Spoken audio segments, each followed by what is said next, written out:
मेरा नाम लप्पू है। आज मैं आपको एक कहानी सुनाने जा रहा हूँ। इस कहानी का नाम है मित्र की सलाह। बहुत समय पहले एक तालाब में दो मछलियाँ सतबुद्धि और सहस्त्रबुद्धि नाम की रहती थी। उनके साथ ही तालाब में रहता था एक बुद्धि नामक मेंढक। एक दिन तालाब किनारे तीनों मित्र आपस में बात कर रहे थे कि कुछ मछुआरे उस ओर आ निकले। उनके कंधों पर जाल और हाथों में मछली रखने के टोकरे थे। तालाब की ओर इशारा कर तभी एक मछुआरा बोला, लगता है इस तालाब में बहुत सारी मछलियां होंगी।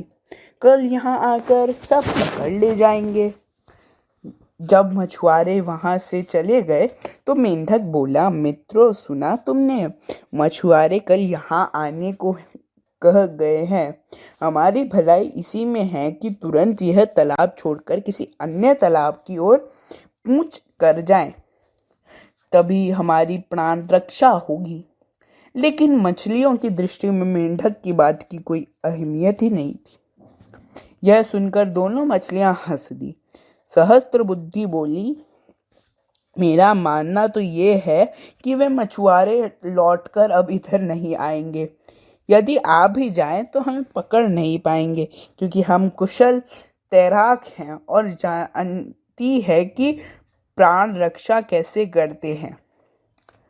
पानी के भीतर रहते रहते शायद दोनों मछलियों को अपनी शक्ति को लेकर कुछ गलतफहमी हो गई थी, लेकिन मेंढक उनके विचार से सहमत ना था। अतः बोला, लेकिन मुझे तो ढंग से तैरना भी नहीं आता। मैं तो आज शाम ही अपने परिवार के साथ यहाँ से कहीं और चला जाऊंगा, किसी दूसरे तालाब या कुएं में। और वास्तव में मेंढक उसी शाम परिवार सहित दूसरे तालाब की ओर प्रस्थान कर गया। अगले दिन मछुआरे आ पहुंचे। उन्होंने तालाब में जाल डाल दिया और थोड़ी ही देर में सभी मछलियों को उसमें पकड़ लिया। वे दोनों मछलियां बच निकलने के लिए फड़फड़ाई, लेकिन सब बेकार। उन्होंने कुछ ही देर में जाल में फंसे तड़प तड़प कर दम तोड़ दिया। जब मेंढक और उसके परिवार ने मछुआरों को मछलियां से भरी टोकरी ले जाते देखा तो उदास हो गए। आंसू भरी आंखों से वे जाल में मरी पड़ी अपनी दोनों साथिनों को देखते रहा।